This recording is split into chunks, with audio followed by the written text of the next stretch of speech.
몇 년 동안 병원 다니면서 치료받았는데도 안 낫는다, 몇백만 원어치 치료를 받아도 안 낫는다라는 분들 너무너무 많으십니다. 그런 분들 제가 병원에서 이런 운동 해보세요 라고 하면은 할 줄 모르시는 분들이 너무 많아요. 오늘 말씀드린 이런 운동이 가장 중요하고 근본적인 원인을 해결할 수 있는 방법들입니다. 따라서 이런 운동을 하지 않고서는 아무리 좋은 치료를 받아도 근본적인 해결이 되지 않기 때문에 치료 효과는 그때뿐이고 또 금방 재발할 수밖에 없어요. 족저근막염 때문에 고생하시는 분들이 생각보다 굉장히 많습니다. 저도 대한민국의 족저근막염 환자가 이렇게 많은지를 미처 몰랐었는데요. 발바닥에 족저, 발 중에서도 가장 밑바닥에 있는 얇은 근막이 있어요. 근막이라는 거는 널힘줄이라고 하는데 섬유 조직으로 된 넓은 힘줄 같은 띠입니다. 그게 여러분 우리 아취가 이렇게 있잖아요. 뼈로 이렇게 아취가 있고 그 아취를 밑에서 짱짱하게 버티게 해주는, 지탱해주는 역할을 하는 거예요. 이 족저근막이 있어야 아취가 유지가 될 수 있고 우리가 발을 구르기를 할 때 에너지를 효율적으로 쓸 수 있게 되는 겁니다. 그런데 이 족저근막이요, 너무 짱짱해요. 뻣뻣해요. 그러면 우리가 계속해서 반복해서 쓰다 보면 이게 끊어지거나 조금씩 찢어지거나 미세하게 파열이 생길 수 있겠죠. 네, 실제로 그런 일들이 벌어집니다. 족저근막에 몇 가닥이 투둑하고 미세하게 파열이 되는 거예요. 그러다 보면 거기에 출혈이 생기고 붓고 염증이 생기고 그래서 아픈 게 족저근막염입니다. 그 족저근막염의 통증은요, 특히 걷기 시작할 때 아픈 경우가 많아요. 그래서 아침에 자고 일어나서 화장실 가려고 딱 몇 발짝 걷기 시작할 때 발 뒤꿈치가 아프다, 내지는 이렇게 오래 앉아 있다가 갑자기 일어나서 막 걷기 시작하려고 하는데 몇 발자국 걷는 동안 뒤꿈치가 아프다, 그게 족저근막염이에요. 근데 조금 걷다 보니까 괜찮은 것 같네 라고 하시거든요. 그게 처음에 찢어지는 듯한 통증이 좀 생기다가 좀 걷다 보면은 이게 조금 늘어나면서 그냥 적응이 되는 거죠. 그런데 또 그런 식으로 많이 하루 종일 걷고 나면 또 발뒤꿈치에 통증이 오게 됩니다. 이렇게 움직이기 시작할 때 아픈 게 족저근막염의 전형적인 증상입니다. 족저근막염이 생기는 원인은요, 크게 세 가지로 볼 수가 있는데요. 첫째는 너무 무리해서 그런 거예요. 과사용. 족저근막이 감당할 수 있는 한계치가 있겠죠. 근데 그 한계치보다 더 많이 사용을 하게 되면 얘가 견디지 못하고 찢어지는 거예요. 그러니까 뭐든지 이 족저근막에 무리가 되면 안 좋은 겁니다. 만보 걷기, 2만보, 3만보 하루 종일 그걸 매일매일 하다 보면 피로가 누적되니까 족저근막이 버티지 못하고 손상을 입게 되고요. 체중도 당연히 직접적인 연관이 있겠죠. 몸무게가 많이 나가면 족저근막 입장에서 무슨 죄예요? 이 무거운 무게를 얘가 다 감당을 해야 되잖아요. 그러니까 내가 몸무게를 1kg만 빼도 족저근막은 그만큼 편해지는 겁니다. 그래서 체중도 직접적인 연관이 있고요. 발의 아취도 연관이 있어요. 아취가 정상적인 모양을 하지 못하고 너무 낮아져서 평발이라든지 또는 너무 높아서 유족인 경우에도 다 족저근막에 무리가 될 수 있습니다. 네, 족저근막염이 생기는 두 번째 중요한 원인은 바로 스트레칭 부족으로 족저근막이 너무 뻣뻣해서입니다. 족저근막이 우리가 스트레칭을 열심히 해서 말랑말랑하고 부드럽다면 우리가 많이 걸어도 얘가 잘 견딥니다. 하지만 우리 몸은 나이가 들면서 조금씩 뻣뻣해지거든요. 그래서 아침에 일어나서 스트레칭 하는 게 되게 중요해요. 어느 관절이나 마찬가지로 족저근막도 여기를 충분히 스트레칭을 해서 부드럽게 해주면 얘가 손상되지 않을 텐데 얘가 뻣뻣한 채로 그냥 걷기 시작하면 얘가 더 쉽게 찢어지고 손상되게 됩니다. 족저근막염 환자들이 꼭 알아두셔야 될 또 하나의 중요한 원인, 세 번째 원인은 바로 풋코어 근육의 약화입니다. 족저근막 바로 위에 풋코어 근육이 생각보다 두툼하게 근육층이 있어요. 얘네들은 한편입니다. 족저근막과 근육이 같이 체중을 떠받치고 아취를 서포트하고 구르기를 같이 해주고 이 역할들을 같이 하거든요.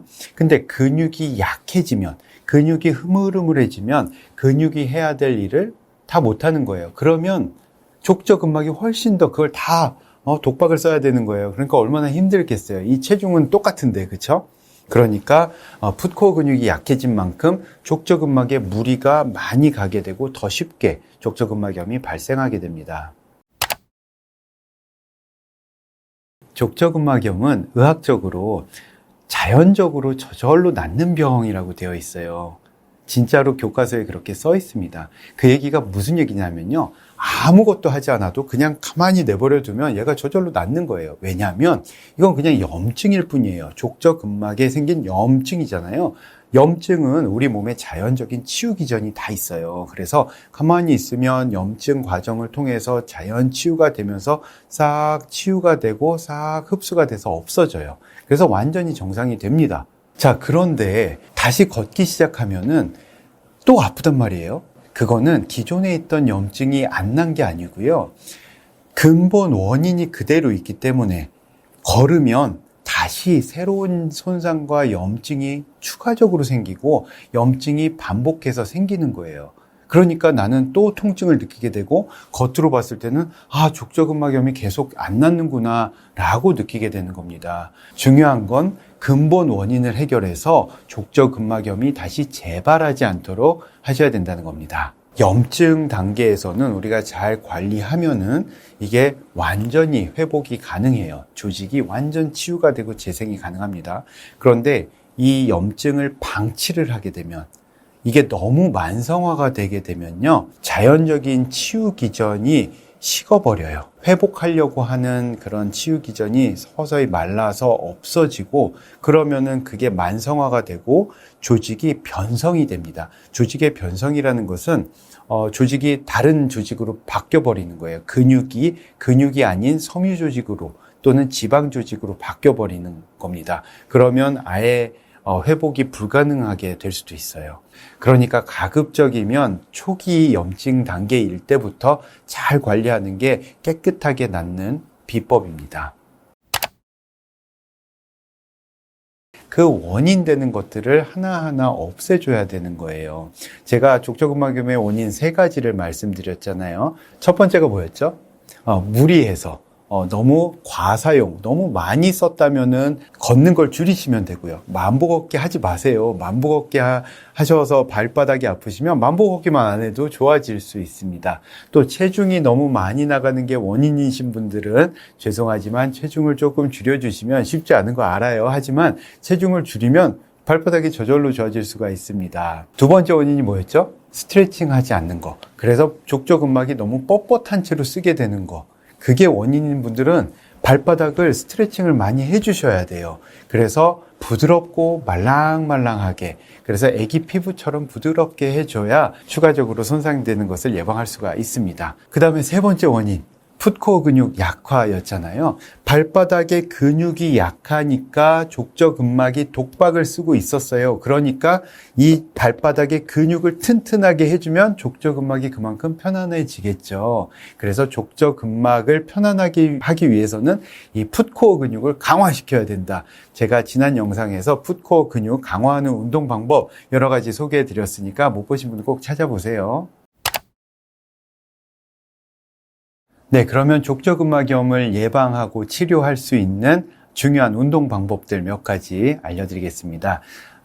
제가 모형으로 설명드릴게요. 자, 이 오른발이 아프다 그러면 오른발을 왼발 무릎에 이렇게 탁 올려놓고요. 양반다리 하듯이. 그 상태에서 오른손으로 이렇게 발가락을 말아쥐고 꺾어주세요. 그렇게 해서 이렇게 잡아 당겨주세요. 내 쪽으로, 몸 쪽으로 이렇게 잡아 당겨주고 왼손으로는 뒤꿈치를 이렇게 밀어주세요.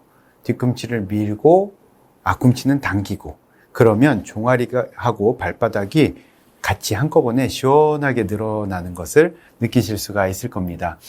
그렇게 한 상태에서 그 자세에서 왼손을 살짝 떼서 발바닥을 이렇게 만져보세요.